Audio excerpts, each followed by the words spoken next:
Welcome to the 2022 annual community briefing for the Hazelwood Health Study. I'm Michael Abramson from Monash University. I'm the principal investigator of the Hazelwood Health Study, and I'd like to hand over to Faye Johnston from the University of Tasmania and Menzies Institute, who's the principal investigator of the early life follow-up stream. Hi everyone, it's lovely to be here again. I lead this particular stream of the Hazelwood Health Study, which is investigating for long-term health impacts of exposure, either for a child in their first 2 years of life or to their mother while they were pregnant with their child. So I'll give you, when I get to results, I'll always do it in two parts, the pregnancy exposure part and the early life infant exposure part. The other thing about the early life follow-up study, it's got two streams within it. One is the clinical stream, following real life kids and families who kindly donated their time and come for assessments and filled in questionnaires. So we've been able to get very detailed information about their health. But numbers, of course, are smaller for that kind of thing, and it's 7 years now. So numbers do tend to dwindle as people can't always come back year after year for checks. And we have a parallel stream, a data linkage stream called ELF-Links, which has all the children in the valley, and we're able to look at hospital and other such data sets, routine data, and learn that way. So we're looking from two ends, at children's health, a detailed end and then a bigger picture population end. Okay, so our recent activities, there's really only one word for our recent activities, and that's data analysis, both for the clinical tests that were done last year, and also for the fully linked data set. And what I wanted to show you here was the ELF stream alone. Apart from what we're learning about health, the Hazelwood Health Study has been fantastic for training new researchers. In ELF, we've had 5 PhD students, 2 public health doctors in training, and 2 medical students. And one of our medical students made a fantastic video explaining what it's like to be a participant in the ELF clinical data collections. And she had a lot of fantastic young volunteers happy to be actors and their parents happy for them to be actors. So it gives you a very good flavour of what we've been doing and what the children and families have been contributing.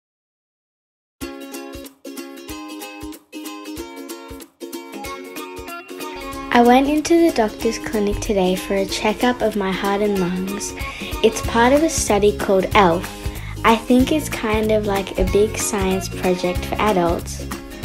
The scientists are checking to see if smoke from the mine fire a few years ago had any effect on kids' heart and breathing system. When we got there, we were asked a lot of questions and Mum had to fill out a form while I played with the toys. The lady explained how the day would go, which was very helpful, and then she measured my height and weight. I had to take my shoes off. Good thing they weren't smelly that day. The first room I went into had a cool machine in the corner called an ultrasound machine. They said they could see my insides with it. It's the same machine they used to look at my baby brother when he was in my mum's tummy. The scientists then stuck on some special dots on my arms and legs and connected them to a machine.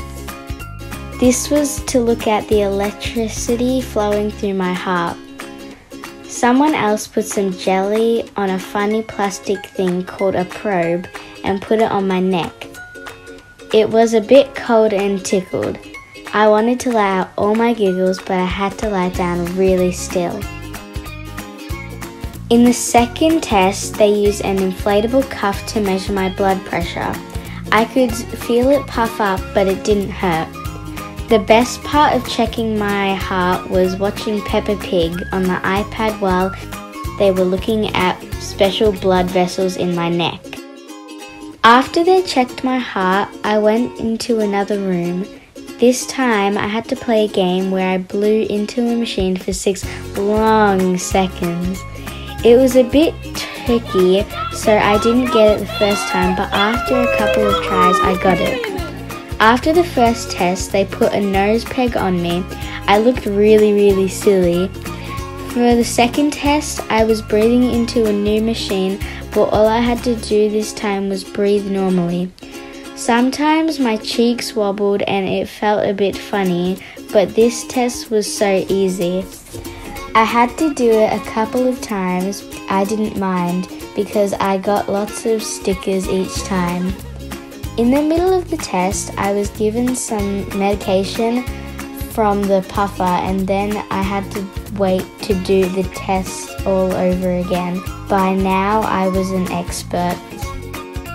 Everyone was really nice. I got to see some cool machines and watch my favourite show. Oh, and I got to take home a special toy. I'm glad I'm one of the special kids that are able to help this important study. They put some special jelly stuff on my neck, and yeah. Did it take a long time? Yeah. But was it still fun? Yeah. Why was it fun? Because I got to watch PJ Masks.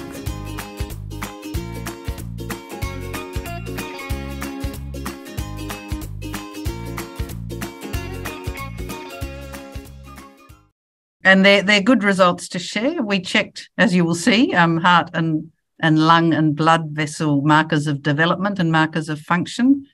And in our clinics that we did just 3 years after the mine fire, we did find some small associations between mine fire exposure and slightly stiffer lungs and slightly stiffer blood vessels.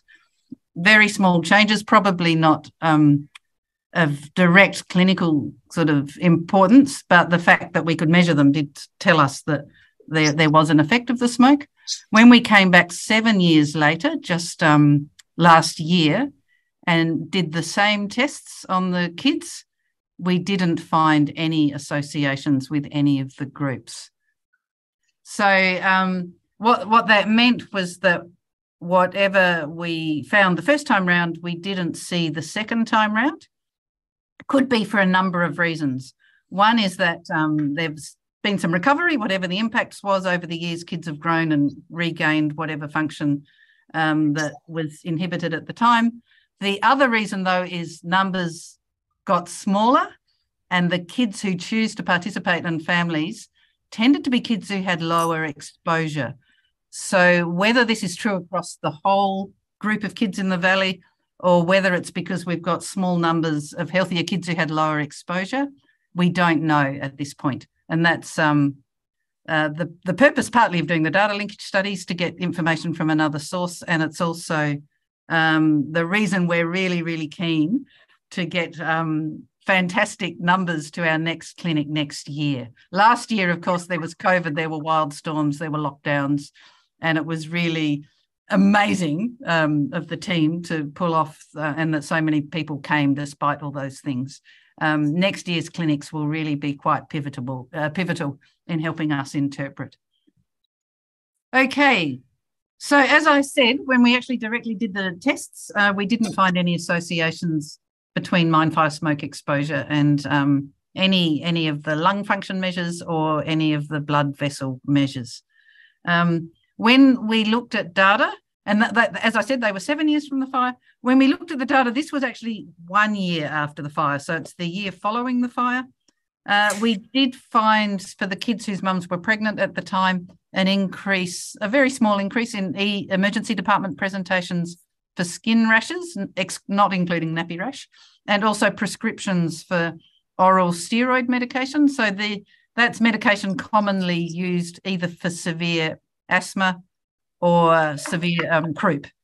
So it indicates a link with either infections or lung health.